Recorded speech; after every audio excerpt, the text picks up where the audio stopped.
I'm going to tell you an important and needed tool at this point of time, because I'm sure most of you are applying jobs or finding jobs. An important tool for finding any job, or the first step towards finding a job, which I told you in my previous video also, is making an attractive resume. I'm going to give you some tips and tricks and some do's and don'ts on creating a creative resume which will make the employer call you by seeing that resume itself. Let's go. Creative resume is to think like an employer, not think like an employee who's going to apply a job. When you're making a resume, your resume should have all the details which an employer wants. So since I have only shifted about 4-5 jobs in 20 years, I have made a customized resume for every job which I have applied for. Now it's a difficult task. It is a very major tool, and first step towards creating a creative resume is to customize the resume for every employer, which is company, according to their needs and their requirements. The second one is you should keep it simple. I have seen many resumes with a lot of designs, different fonts, different colors. It's not needed. You should create a simple resume with all the required information, and I would sincerely suggest that you should do your educational qualification from the college to the professional course. Don't mention any school details of 10th and 12th. Nobody wants it now. So start from your graduation and professional degree if you have any, then that's it. So other qualifications or other professional experiences and basic requirements. Keep it simple. Place your photographs, which should be professionally clicked in studio or passport size photograph. Don't pick any Facebook photographs or Instagram photographs. Pick up any professional passport size photographs. Spend some 100 rupees, you will get a nice good passport size photograph. Place, and once you make a resume, create a social proof. Social proof means making your LinkedIn account and making sure that all the required information which you have placed it on resume is there in LinkedIn. Because once your resume reaches an employer, even if it is HR or a recruitment agency or a person who wants you, checks your profile on LinkedIn and gets the information from there, everything, rather than just reading the resume. Because your social proof makes a lot of difference. So all the skills and endorsements of your previous employer should be mentioned in LinkedIn. That a testimonial from them for LinkedIn and let them endorse your skills. These are all creating a social proof, because an employer will for sure get your social proof done in LinkedIn. So all the information should be there in LinkedIn. One more important point is that in resume, make a short summary of why they need you.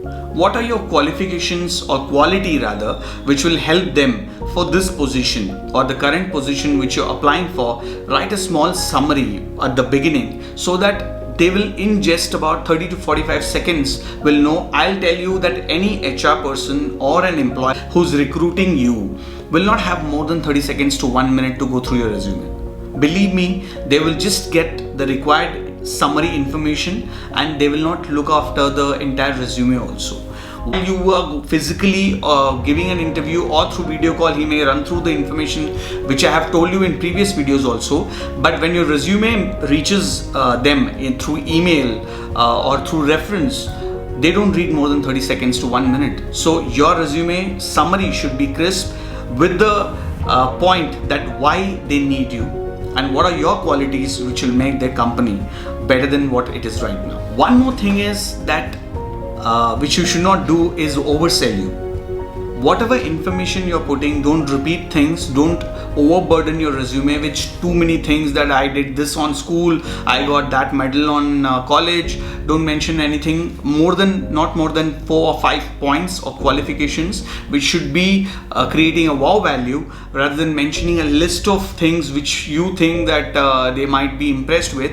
Nobody has a time and nobody has that kind of mindset to go through what you did in what you did in school or college or earlier employee. If you have got any awards, do mention that. If you have got any incentive or overshoot your targets, if you're in sales, mention that. That is important, but avoid overselling you. Now, when you're making a resume, use some keywords which are related to your positions. For example, if there is a management role, mention the words which are not only applicable to the management role. These keywords are very, very important if you're applying for any leadership role, management role, or if you want to lead the team. Establish some words which will provide a positive impact on your resume.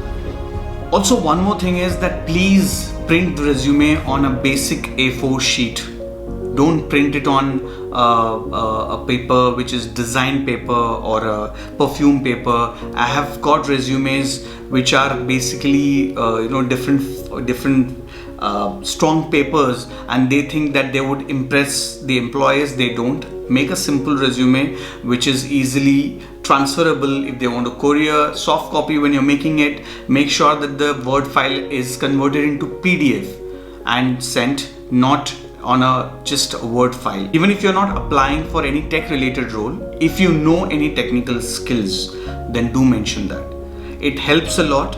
They know that you know something which you're not needed for the role, but they will keep it in mind, and you score some extra advantage over somebody else if you have some social skills and technical skills, and you can mention that. If you have a good presentation ability, good storytelling ability, even if you are not, they have not mentioned as a KRA or a criteria to be fitted in this role, you can still mention that in your technical skills. Once you are submitting and once you are about to send the resume, please get it proofreaded by 2 other people. It may be family or friend members. It should not be any typo error in the resume. If there is a typo error in the resume, then your resume is stuck there. They will not even forward it. So make sure that once the resume is made, proofread it yourself and send it to your friends and family and let them proofread it for you. So just to summarize, the 4 do's are that you should keep your resume short. You should make a summary statement with your reason that why should they hire you. You should use some powerful words and keywords which will make your resume attractive. Last but not the least is you should show off your technical skills and social skills if you have any, like presentation or storytelling. The 4 don'ts which you should remember is that don't overstate your value in the resume and mention too many things. Don't use the perfumed or different papers, different designs, different formats. Use a very simple format. Third point is please proofread and don't have any typo error. And last but not the least is that you should not use any negative words about your previous employer or current any of your colleague in your highlight. That will create a negative impact. So these were some tips and tricks and do's and don'ts. Hope you like it, and if you want me to cover any other subject, please do let me know in the comment section and I'll be happy to cover. Have a nice day and subscribe to Sounder Speaks Passion Prerna YouTube channel and Instagram. Follow me, and Facebook, please follow the page and you will not be disappointed. Have a lovely day.